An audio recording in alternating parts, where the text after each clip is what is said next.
There's no room for your kids. My family said every holiday for years. Yet somehow, there was always space for my sister's twins and their dog.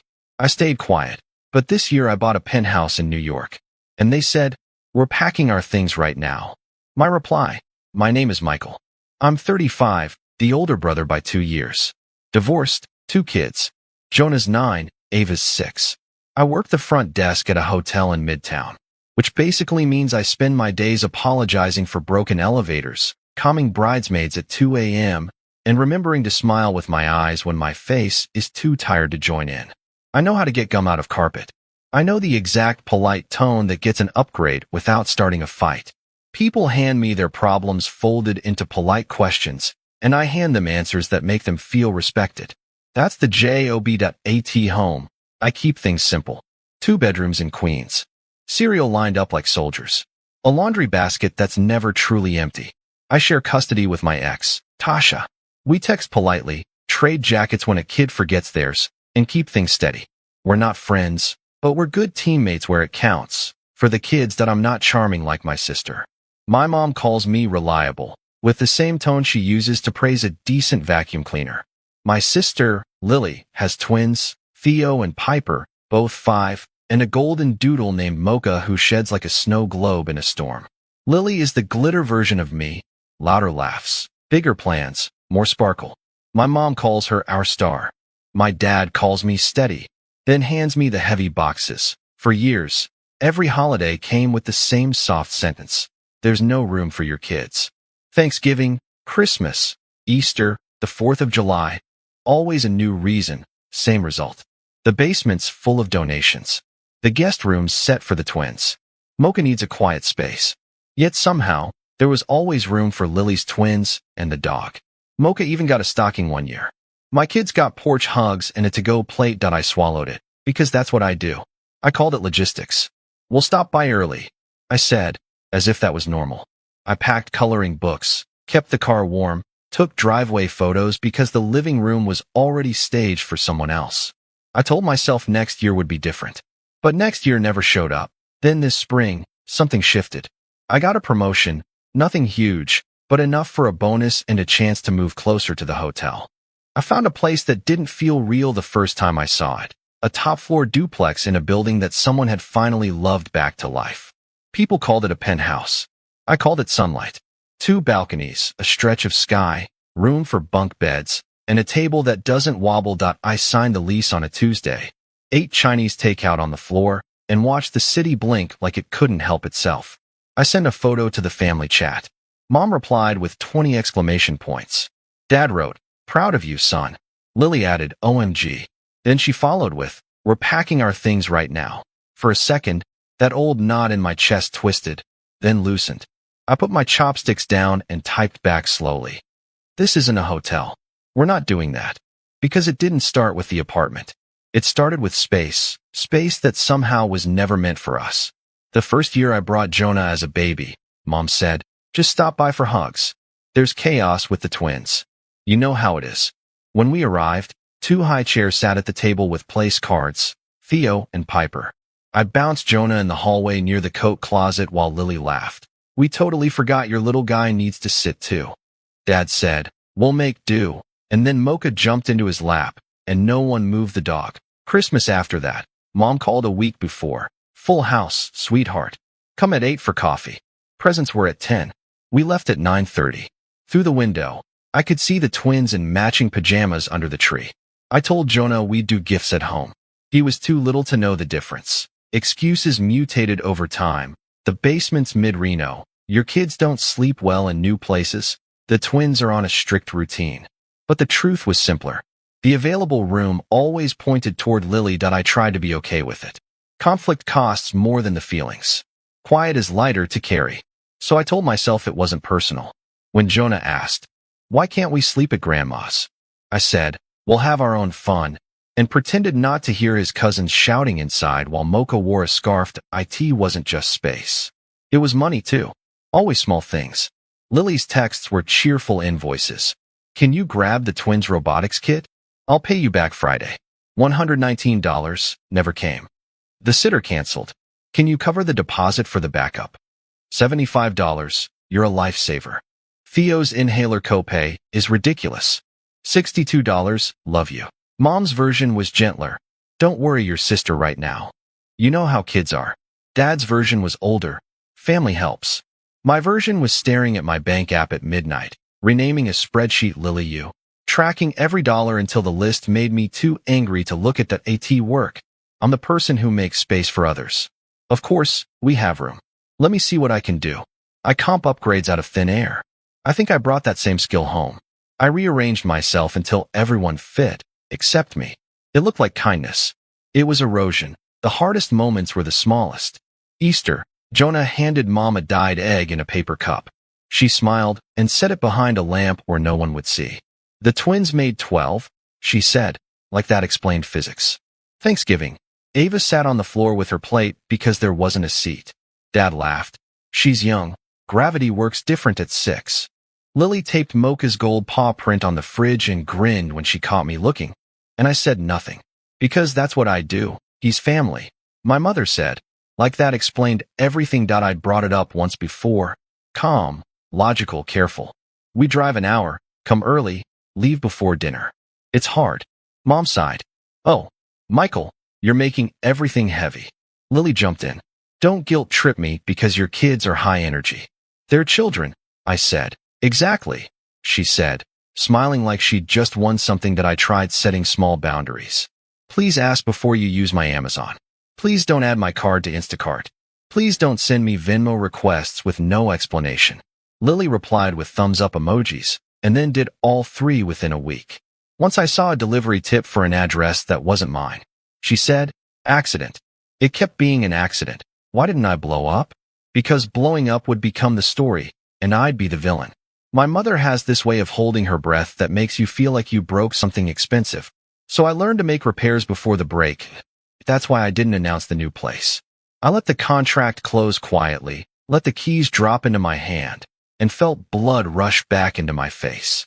I walked through the empty rooms, picturing my kids actually staying, sleeping, eating breakfast, leaving socks in places that annoy me.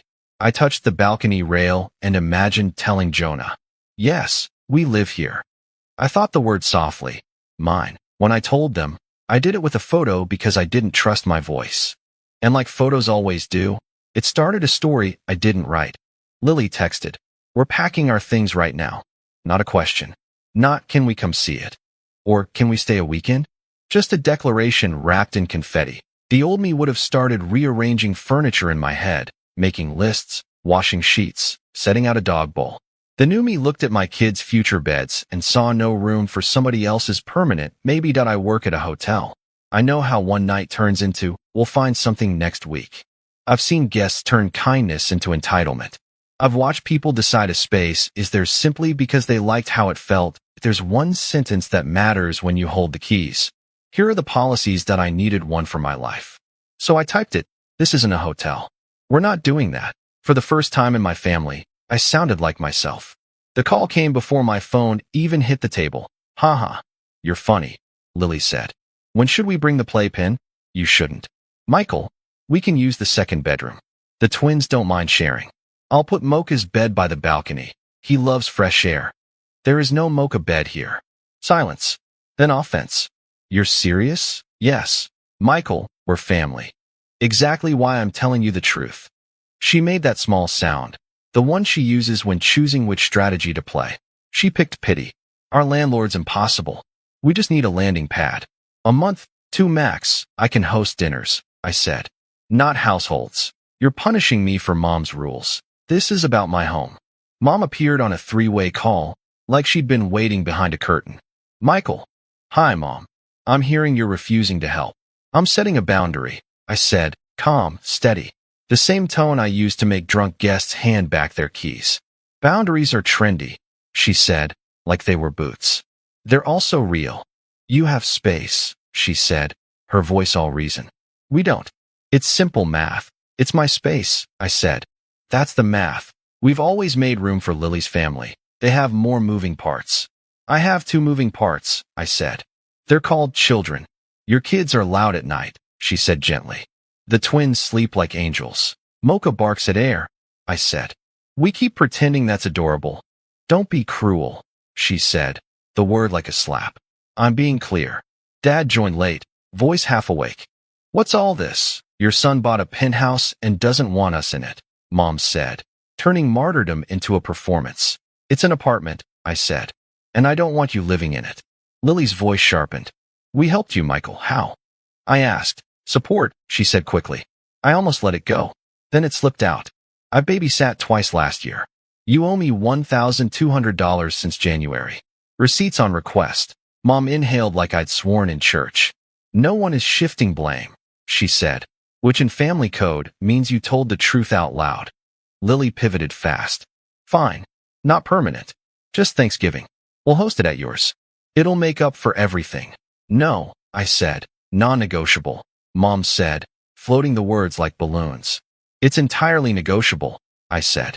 And I'm saying no, because you want revenge for all the no-room years. I looked at the blank wall where a clock would go and pictured Jonah and Ava, their backpacks, their laughter, the way they run into a new room like it owes them everything. This isn't revenge, I said. It's closure. It's boundaries. Dad tried his usual closer. Family helps. Family also respects, I said. Lily sighed dramatically.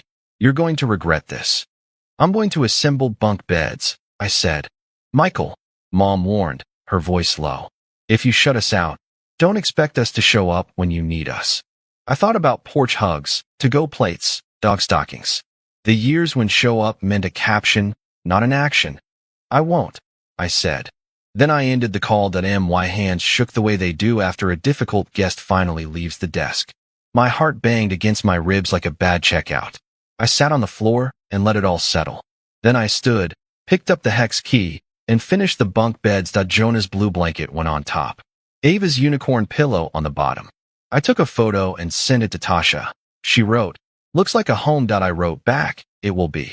The first week sounded like peace, like a chorus you finally recognize as your own. Guilt, threats, logistics, then guilt again. I kept my phone on silent and replied only when I had the energy. Mom, your grandmother asked why you're excluding family traditions, dummy. We're creating our own. Mom, you sound cold, dummy. I sound clear.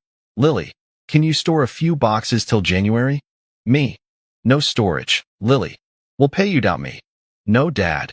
Your mother is upset, dummy. I know to AT work. I said yes all day. Yes to late checkouts. Yes to extra towels. Yes to smiles.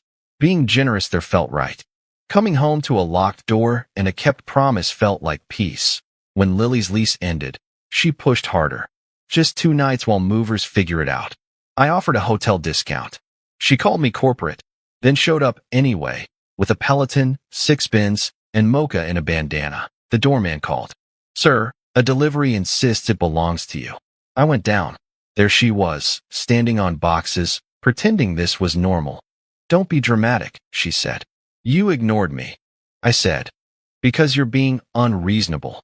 It's not mine, I told the doorman. She called Mom on speaker. He's refusing to help. Michael, compromise, Mom said. 1 suitcase each for 2 nights, I said. That's the compromise. You brought a gym. They left angry. Anger's lighter than boxes. That weekend with Jonah and Ava, we did everything wrong and it was perfect. Pizza on the floor, cocoa too sweet, cartoons too long. Jonah asked, is this all ours? When you're here, I said. Even the sky? Ava asked, borrowed like a library book. Thanksgiving came with more texts. Mom, we'll bring the turkey, you just make space. Me. No, her. We already told the twins. Me. Tell them plans changed. Thanksgiving morning, the doorman called, a family with a dog and many pies. Downstairs stood Mom, Lily, and Mocha in boots. Surprise, Mom said. No, I said. We're not doing this. The kids will be crushed. I crouched. Saturday, park, hot chocolate. Deal. They nodded. Kids adjust faster than adults. Upstairs, we ate chicken instead of turkey. Jonah said the seltzer bubbles made it feel like a party. Ava spilled cranberry sauce and cried. It's a rug, I said. We clean rugs. We watched the parade on my phone and laughed. Mom's posts were all gratitude. Mine was peace. 1 pan in the sink, happy kids. December brought new traditions. Cookie exchange, balcony carols, New Year's for the dog that I said no. You've changed, they said. The old Michael said yes and survived it. The new one said no and breathed. Tasha noticed. You look quiet in your face. I finally installed a lock on my life, I said. She high-fived me that I wrote our house rules. Bedtime is a promise that we eat together. We don't apologize for space. We don't host surprises, the kids added. We have fun. I kept it. A week before Christmas, Mom called softly. We got the twins a train set for Jonah. We'll stop by your place, I said. She said, we won't stay. I said, we'll see. We didn't. Christmas morning was calm. Pajamas, pancakes, oranges. We FaceTimed Grandma. Her house was chaos. Mom said, we wish you were here.